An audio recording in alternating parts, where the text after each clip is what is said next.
Welcome to another episode of Everybody's Got Something with Seth Hoffman. Our guest today, Albuquerque's own Don Schrader. All right, it is a special honor to have my dear friend Don Schrader here with us, who is well known by pretty much all of Albuquerque and beyond. And I would like to introduce the segment, which is the song which Don uses on his show, a song called Live Every Day that I wrote, which I'm so honored. I love that song, yeah. So this is especially dedicated to you today, and then I can't wait to talk to you today. Thank you. Live every day as if it were the last, 'cause before you know it, time goes past and life's just not that long. Tell all you love that you love them so, because even if you do, they might not know, and one day we'll all be gone. Taste the wind, don't let it blow on by. Sing songs of love, let the music get you high, and when it's said and done, you'll know the sun will shine on. Learn all you can from the folks you meet, though they might be strange and sleep on the street, but in some ways we all are wise. Give all your thoughts a fighting chance, ask your fears and doubts, would you like to dance? And open up your eyes. See the world and let the world see you. Take the time to love the things you do, and you'll hear it when your spirit starts to rise. Boom, boom, boom, boom, boom, boom, boom, boom, boom, boom, boom, boom, boom, boom, boom, boom, boom. And when it's said and done, you'll know the sun will shine on.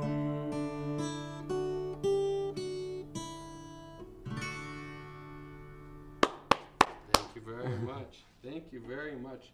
Don, it is such an honor, and many people know you and they have seen you, but I'm hoping today they can get to know you a little bit better, to know a little bit about your story. Yes, sure. Some of the things I would love to hear, a little bit about your childhood, your parents, and you are someone who doesn't live the easy way out. You stand true to your principles and what is important to you, which I think so many really honor and want to bring that about of themselves. So just so happy, and I wonder what can you tell us? Thank you, Seth, very much. I grew up on a farm in Illinois, in the house where my mother was born in 1907. She lived all her life on that farm. And my brother and I have one brother, no sisters. He's 11 years older. I'm 78. He's 89. I went to two different one-room country schools, more than one grade in each of those schools with one teacher. I graduated valedictorian in my high school class, but there were only about 49 in my class. Hey, still, that's pretty awesome. And I majored in Bible at a church college in Virginia in the Shenandoah Valley. I became a very sincere young preacher in the 1960s, a young Christian preacher. But now I am no longer a believer, period. And that change did not come overnight. It was a long, long journey, and I'm greatly indebted to a multitude of people, a great variety of people in Virginia, Illinois, New Mexico, Arizona, and elsewhere, on that and on many things. My mother was my all-time closest friend, and she emphasized greatly, tell the truth. She hated lies. She hated bullshit with passion. And I'm sure that much of the reason I'm as far as I know, the most well-known openly gay man in the city of Albuquerque, and the most well-known former sincere preacher in the city of Albuquerque, her emphasis on the truth. And so I remember weeks before she died, I happened to be back in Illinois at that time. For years when my parents were still living, I was back and forth between here and Illinois. She told me, I wasn't home that evening, but she said that she told her two young nephews, I mean my two young nephews, her grandsons, about 12 and 14 years old, when you get big, do not be like your father and grandfather, because they cannot talk deep to each other. They talk about business and vehicles and so on, but not really open up their hearts. But she said, when you get big, be like your Uncle Don, because he can. And that was one of the best compliments I've ever received. I first had sex with any male in my life when I was 31. When I graduated from high school, I didn't know there were gay people in the world. And when I came out to my mother just weeks after I first had sex with a young man here in Albuquerque at 31, she said she had never known there were gay people in the world. Wow.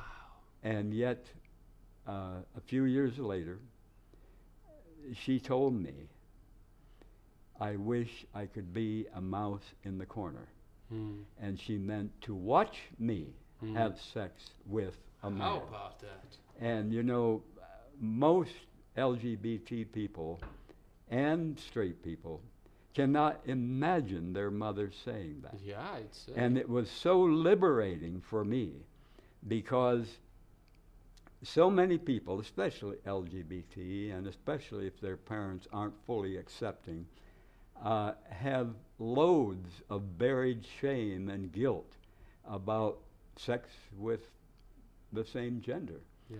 And her comment liberated me from that. And I have absolutely no shame, no guilt at all about affectionate, passionate sex with any male who is healthy and lean, whom I'm attracted to and who's attracted to me. I'm polyamorous. I can be deeply, openly in love with more than one man at the same time.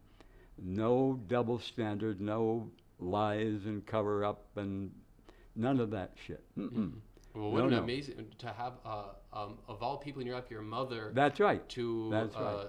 You can be open with and feel that love and support. That's yes. It's amazing. That's a miracle in itself. That's right. Incredible. That's right. And it's so liberating, and and I welcome personal questions. I love personal questions, and many people, probably the vast majority of people, cannot imagine a friend or relative telling them, I love personal questions, and mean it. Yes. It's not bull. And so, and I welcome anyone to call me at home if you want to, at 505-243-0634, 505. I'll be glad to post the number too. Okay, 243-0634. Our landline phone has no long-distance carrier.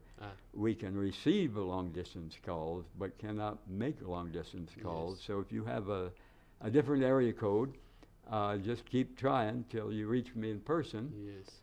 Or whatever. Well, I have a feeling there will be many people who would like to speak with you, and one of the things that I think people see and admire about you are things like this, that you inspire in people. Just even today, this idea, wow, I would like to invite people to ask me a personal question. That's right. Or to take people's relationships, which are generally more superficial, and deepen it. And so one of the other things I think people really admire in you, and would like to bring out in themselves is that you are a man who lives your truth. They see you walking around the city. Right. You could easily take a car.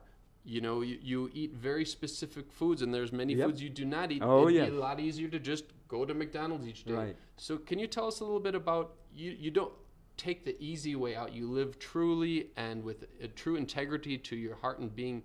Can you tell us some of the parts of your life, and what are the challenges, if there are challenges? Maybe it's not a challenge for you, but... Well, I enjoy living simply below the U.S. poverty level and below the U.S. federal income taxable level. I have paid no federal income tax for U.S. wars that have killed millions all over the world under both Republican and Democrat presidents. I refuse to pay for mass murder by this government. And, you know, at least 3 million people were murdered by this government in the Vietnam War. That's 1,000 times the number of people killed on 9/11. Incredible. Have you ever heard anyone, any politician, any news person say that? 1,000 times the number of people, about 3,000 killed on 9/11, 2001 in Washington, D.C. and New York, that the U.S. murdered men, women, and children, old people, babies, in Vietnam, 1,000 times. And so, yes, I live simply. I have owned no car for 44 years. I wouldn't keep a car if you gave me one free. Before the hit and run that I suffered last May 16th, I had ridden in no car for 22 years, riding the bus and walking. But since that happened, on occasion I have accepted rides in cars from friends, but I largely still walk and take the city bus. And I enjoy living simply. It's not some cross or burden. Hell no. I have no right to much more than I need, while hundreds of millions of people in this world suffer hunger and cold and sickness with no home. Thousands right here in Albuquerque and many millions worldwide. Yeah. And as I say, I have no right to much more than I need, while so many sisters and brothers worldwide suffer hell. And I believe in fairness and human rights for all people. And as far as how I eat, well, I saw my mother suffer like a dog for decades because of her severe addiction to sugar shit. And I was severely addicted to sugar shit as a kid and in my 20s. That's much of the reason I have no teeth left. But I saw what it did to her. I woke up, I changed. I've eaten I stopped eating ice cream, cake, cookies, candy that I had been so addicted to. I stopped eating those over 40 years ago. Incredible.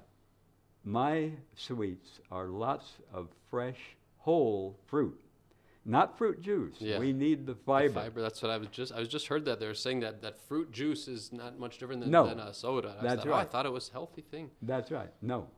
And so especially a lot of apples, but many other kinds of fruit too. Yes. I eat a lot of fruit.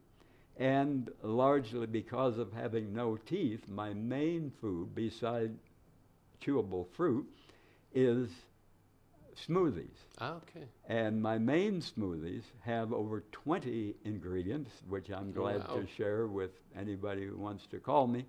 I've studied health over 40 years. Hundreds of articles and books and documentaries and speakers and conversations and personal experiences. We're all going to die. I'm going to die. But I do my damnedest, Seth, every day to live healthy until as close to the day I die as possible, because millions of people in this world spend their last weeks, months, years, even decades suffering hell in hospitals, nursing homes, and most of it, not all of it, how well I know, most of it can be prevented. And yet the hospitals get bigger and bigger. And if people got serious about eating healthy, having enough sunshine, sleep, exercise, close friends, many hugs, most hospital beds would be empty. Instead, we see the UNM Hospital, the Presbyterian Hospital, these huge building programs. And even if insurance covers every penny of my medical bills, why suffer? Exactly. And life is too short to spend it in misery. And and back to religion,